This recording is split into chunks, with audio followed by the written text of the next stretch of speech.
Bismillahirrahmanirrahim. Assalamualaikum warahmatullahi wabarakatuh. Bersua dalam berita perdana malam ini, saya Razikin Abdullah dan saya Rafiza Haji Mahmud. Berita utama malam ini.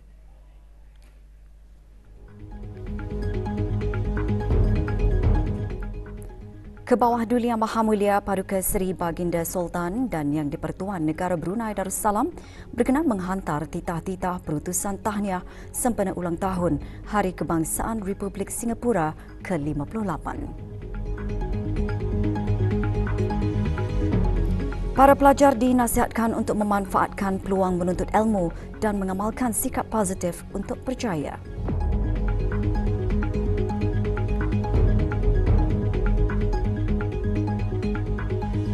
Kebawah Duli Yang Maha Mulia Paduka Seri Baginda Sultan Haji Hassan Al-Bolkiah Muizzuddin Wad Daulah Ibni Almarhum Sultan Haji Umar Ali Saifuddin Sadul Khairuddin Sultan dan Yang di-Pertuan Negara Brunei Darussalam telah berkenan menghantar titah-titah perutusan tahniah kepada Puan Yang Terutama Madam Halimah Yaakob, Presiden Republik Singapura.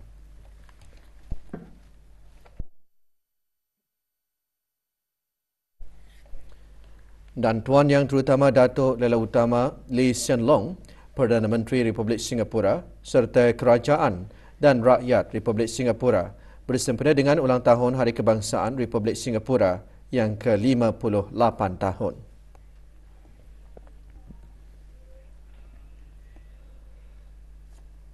Sempena sambutan ulang tahun Hari Keputeraan Kebawah Duli Yang Maha Mulia ke-77, Persatuan Sejarah Brunei Persebar dengan kerjasama Pusat Sejarah Brunei akan mengadakan majlis pelancaran penerbitan buku Kesultanan Brunei dari pelbagai perspektif dan Mesyuarat Agung Persebar ke-9 sesi 2021 hingga 2023.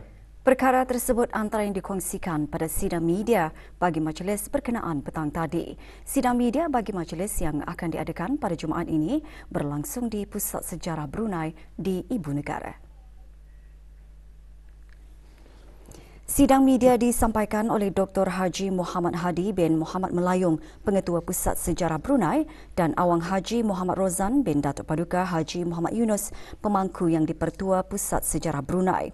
Buku Kesultanan Brunei dari pelbagai perspektif merupakan terbitan khas sebagai satu sumbangan persebar sempena ulang tahun Hari Keputeraan Kebawah Duli Yang Maha Mulia.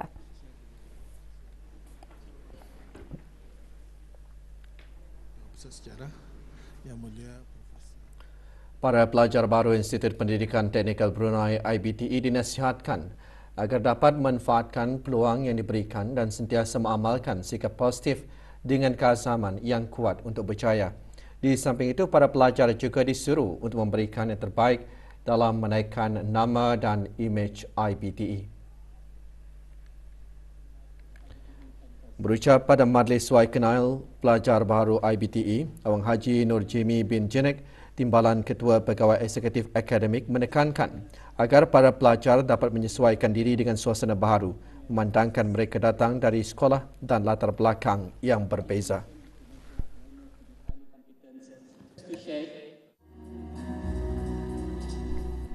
Hadir Dr. Haji Muhammad Zamri bin Haji Sabri, Ketua Pegawai Eksekutif dan Pengarah Pendidikan Teknikal IBTE. 1,828 pelajar baharu sesi 2023-2024 memulakan minggu orientasi yang dijalankan di kampus-kampus IBTE, pusat dan satelit selama 3 hari bermula 1 hingga 3 Ogos lalu.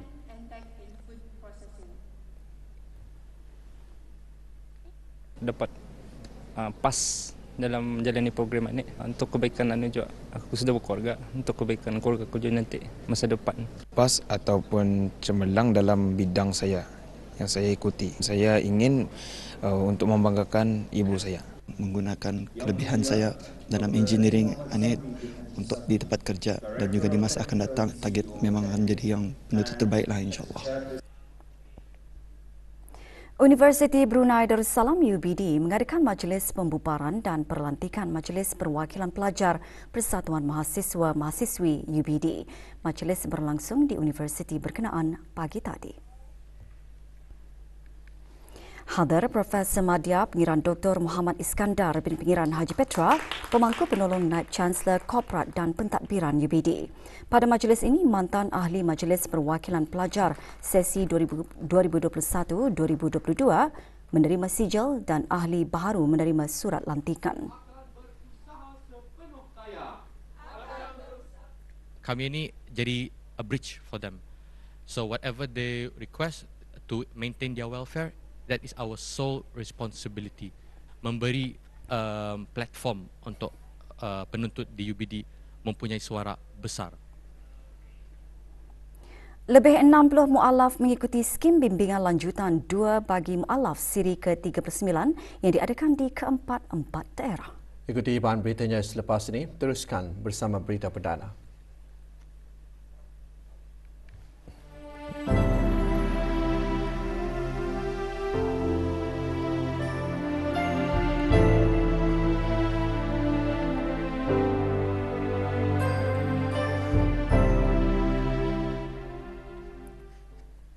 Seminar Antarabangsa Pendidikan Usuluddin sempena sambutan Ilal Hijrah 1445 akan diadakan pada 16 dan 17 Ogos di College Universiti Perguruan Agama Seri Begawan Kupu SB.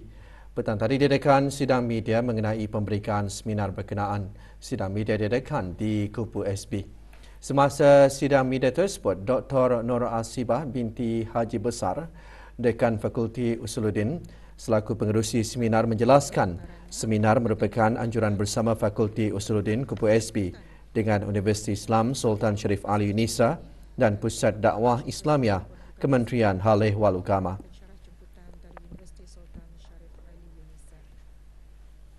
Skim bimbingan lanjutan 2 bagi mu'alaf siri ke-39 bagi lelaki dianjurkan untuk memberikan panduan kepada para mu'alaf dalam menghayati ajaran agama Islam dalam kehidupan seharian. Dianjurkan oleh Pusat Dakwah Islamiah melalui bahagian pembangunan mu'alaf, tarbiyah mu'alaf. Skim diadakan di ke-44 daerah setiap hari kecuali hari Ahad. Bagi daerah Brunei dan Muara, skim berlangsung di bangunan Darul Huda, Pusat Dakwah Islamiah.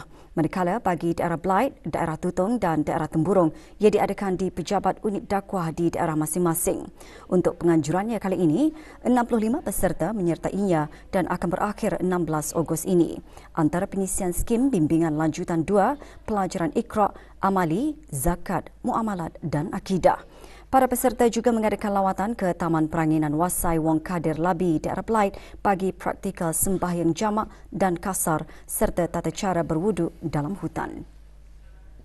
Bila diorang habis selesai kursus, insya-Allah diorang akan dapat mengamalkan dan diorang dapat mempraktikkan di sepanjang hayat diorang sampai ke akhirnya lah.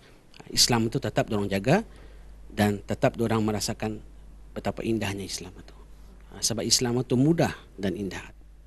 Semoga ianya kursus ini dapat diteruskan dan kalau boleh jangan sampai di sini saja kursusnya, mungkin ada tambahan kursus lain lagi nanti. Pengetahuan tentang agama yang penting lebih mendalam pasal agama lah, seperti membaca Al-Quran, tahu kan hukum hakam dalam segi syarak Islam. To have a base of about Islam stuff, so I have a foundation so I can continue my journey on Islam. Follow a course, maybe learning more deeper on about Islam. Yeah. Kami telah belajar Iqra' untuk menghalusi pembacaan Al-Quran dan mempraktikkan menghalusi praktikal di dalam sembahyang dan cara-cara berwudu juga. Sepanjang kursus kami diajarkan bermacam-macam jenis pelajaran dari segi keagamaan, terutamanya cara-cara sembahyang, Iqra' dan sebagainya lah. Pesta Buku Brunei 2023 yang diadakan selama 10 hari diteruskan lagi hari ini dengan pelbagai aktiviti, antaranya bengkel yang dikendalikan oleh Universiti Malaysia Sabah UMS. Bengkel diadakan di Pusat Persidangan Antarabangsa Berakas.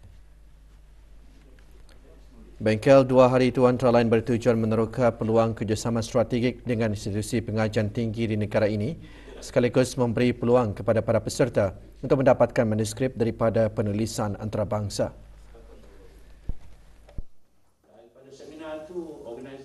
Kita harap lebih banyak manuskrip dapat dihasilkan dengan pendedahan dan ilmu yang kita berikan supaya mereka dapat lebih banyak menghasilkan manuskrip yang baik-baik dan boleh diserahkan kepada penerbit sama ada di Brunei ataupun di luar negara. Selain itu, bual bicara bersama personaliti kerjaya juga diadakan dengan perkongsian 2 anak tempatan dan beberapa penulis muda dari negara jiran yang turut menjual buku terbitan mereka.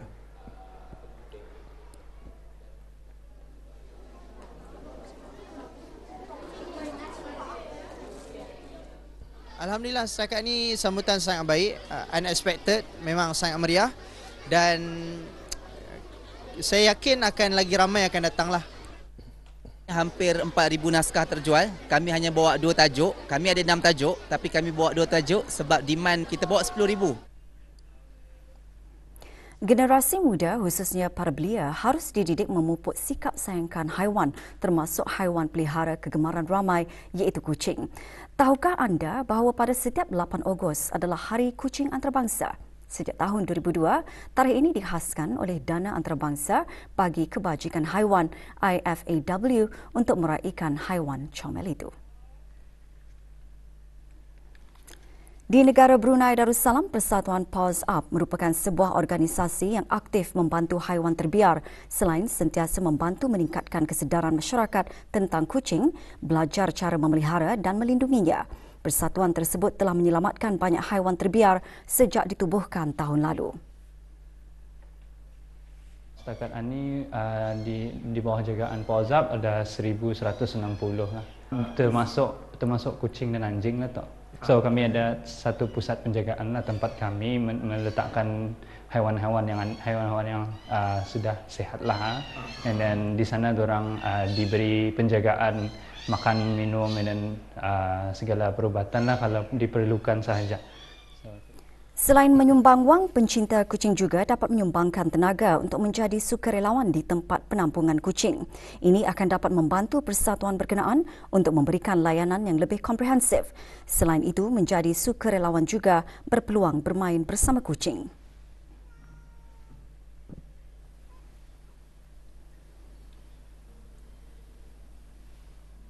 From time to time, case rescue yang kami ada, memang kami menginvite supaya orang ramai untuk actually menderma seangkat hati. And then we also have adoption program untuk kucing dan anjing. So, tapi ada tema dan syaratnya lah. And then juga orang boleh membantu dari segi men-subscribe lah, macam ataupun membeli barang-barang merchandise yang kami jual. So, segala untungan yang kami buat tu memang goes to our animals. Perkhidmatan prostetik dan ortotik Hospital Raja Isteri Pengiraan Anak Saleha kini dipindahkan ke Pantai Jerudong Specialist Centre PJSC. Perkhidmatan termasuk perjumpaan pesakit-pesakit luar yang akan dibuka bermula 14 Ogos ini. Maklumat lanjut mengenai perkhidmatan tersebut hubungi talian 261-3333 atau melalui email inquiries@pjscbrunei.com. 2 lelaki warga negara Indonesia didakwa di Mahkamah Magistrate Bandar Seri Begawan atas 4 pertuduhan di bawah Seksyen 146-1-D Perintah Eksais 2006 kerana memiliki barang-barang tegahan custom iaitu rokok pelbagai jenis.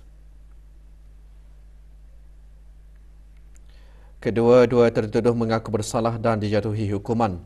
Tertuduh pertama Teddy Taufik, 32 tahun, dijatuhi hukuman denda RM15,000 atau 15 bulan penjara atas kesalahan memiliki 1 karton, 30 paket dan 17 batang rokok pelbagai jenis. Manakala tertuduh kedua Muhammad Rafiq, 39 tahun, dijatuhi hukuman denda RM33,000 atau 19 bulan penjara kerana memiliki 36 karton dan 29 paket rokok pelbagai jenis beserta wang tunai RM728. Semua barang yang terlibat iaitu rokok dan wang tunai dirampas untuk diserahkan ke kerajaan bagi tujuan dimusnahkan. Para majikan diingatkan agar tidak melanggar sebarang akta dan peraturan imigresen dan memastikan pekerja-pekerja mereka melakukan kerja-kerja yang ditetapkan. Peringatan itu dikeluarkan oleh bahagian penguatkuasa Undang-Undang JIPK Cawangan Kuala Belait berikutan penahanan 2 lelaki warga negara asing semasa opsakat yang dijalankan di kawasan pembinaan rumah di Kampung Panaga, Mukim Seria. Hasil pemeriksaan mendapati salah seorang daripada mereka melanggar Akta Imigresen Penggal 17 iaitu tinggal lebih masa setelah PAS Imigresen mansuh. Manakala seorang lagi gagal mengemukakan dokumen pengenalan diri yang sah.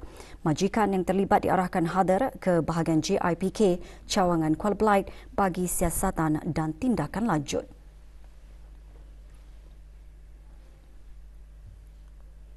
Seorang perempuan warga negara Indonesia didapati bersalah di bawah Akta Imigresen Penggal 17 kerana tinggal di negara ini setelah PAS kerja mansuh selama 471 hari.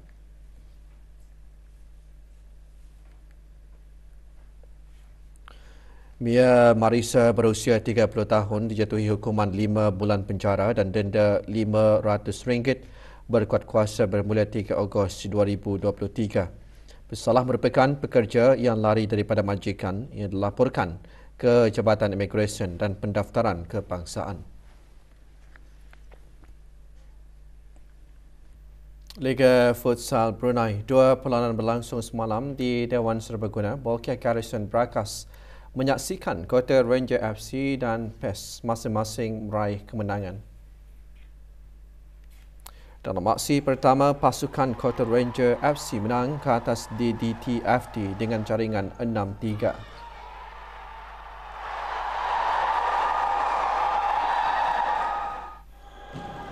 Sementara itu, dalam aksi perlawanan kedua di tempat yang sama menyaksikan PES kutip 3 mata penuh setelah menang 3-2 menentang Kahar FT.